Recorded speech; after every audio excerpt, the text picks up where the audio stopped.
les minerais critiques comme essentiels à leur sécurité nationale et leur puissance économique. L'administration Trump a lancé des initiatives visant à réduire la dépendance et à construire des chaînes d'approvisionnement sûres et diversifiées avec des partenaires de confiance.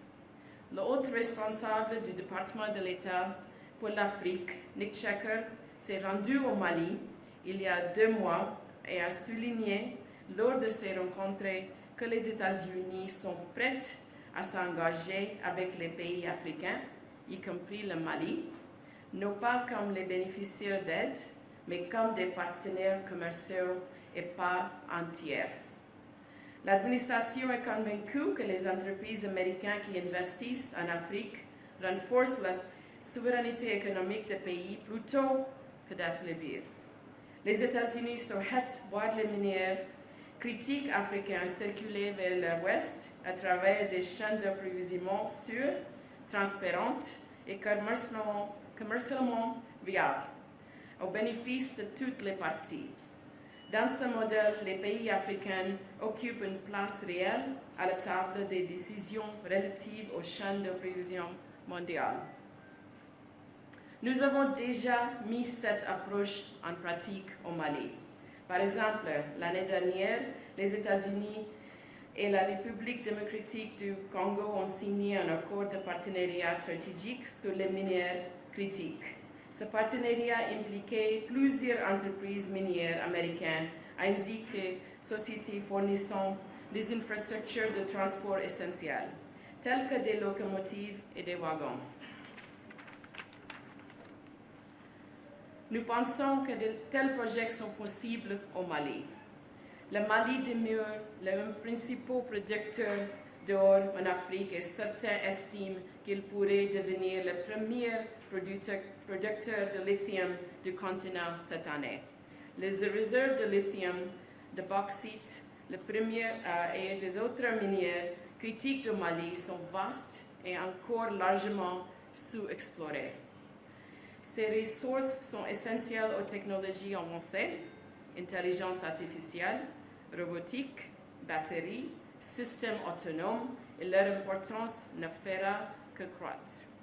Le Mali dispose également d'importantes ressources énergétiques inexploitées, notamment l'uranium, les hydrocarbures et l'hydrogène naturel blanc, qui pourraient soutenir les activités minières et le développement global. Les mines maliennes utilisent déjà largement des équipements américains, mais de nombreux opérateurs ne disposent pas de circuits formels pour se les procurer. La mise en place d'un réseau de fournisseurs américains fiables permettrait de soutenir à la fois la production malienne et les exportations américaines. Une grande partie du territoire reste géologiquement sous-explorée. Les entreprises américaines peuvent s'associer à des sociétés maliennes et à des entreprises de pays tiers dans la recherche et dans l'exploration. Cette position ainsi pour de futurs investissements à mesure que la sécurité et le climat des affaires s'amélioreront. Si le Mali gère ses ressources naturelles de manière transparente et responsable, les bénéfices pourront favoriser la stabilité et une prospérité partagée. J'ai été encouragée le mois dernier lorsque le président Goïta a distribué plus de 33 millions de dollars issus de fonds miniers de développement local aux plus de 800 communes du Mali. Cela démontrait une volonté claire de faire en sorte que les ressources du Mali profitent à tous les Maliens. Les entreprises américaines s'y intéressent de plus en plus. De nombreuses sociétés américaines me contactent au sujet du Mali, non seulement pour l'or, mais aussi pour le lithium et d'autres minéraux critiques. Nous l'avons mis en relation avec des acteurs maliens. L'année dernière, j'ai conduit une délégation d'entreprises minières maliennes au Mining Forum Americas dans le Colorado, où j'ai mis en avant les opportunités de collaboration et invité les investisseurs à venir constater ces opportunités par eux-mêmes.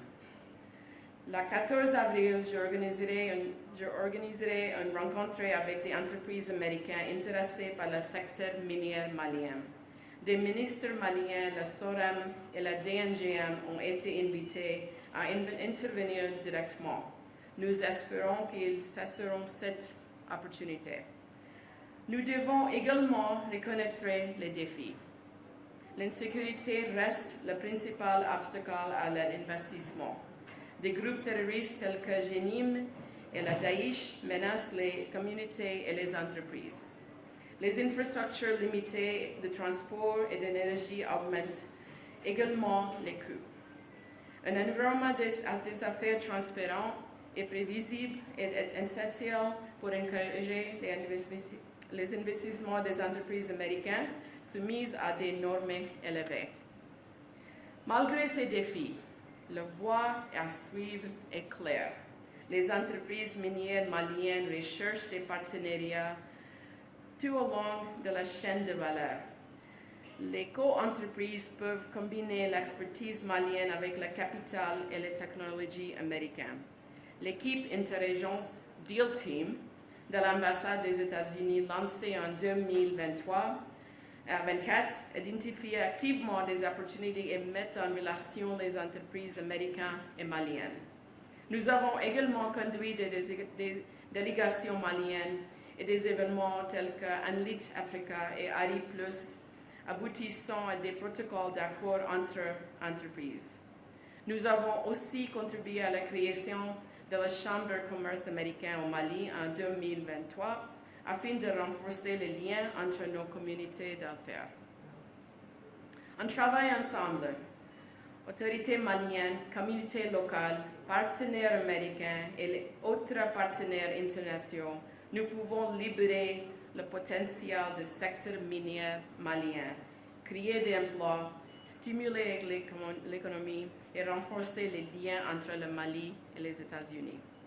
Comme l'a déclaré le secrétaire Rubio lors de la dernière fête nationale du Mali, nous restons un partenaire engagé du Mali, comme nous le sommes depuis l'indépendance de votre pays, et continuerons à travailler avec vous pour promouvoir des opportunités et des intérêts commerciaux mutuels.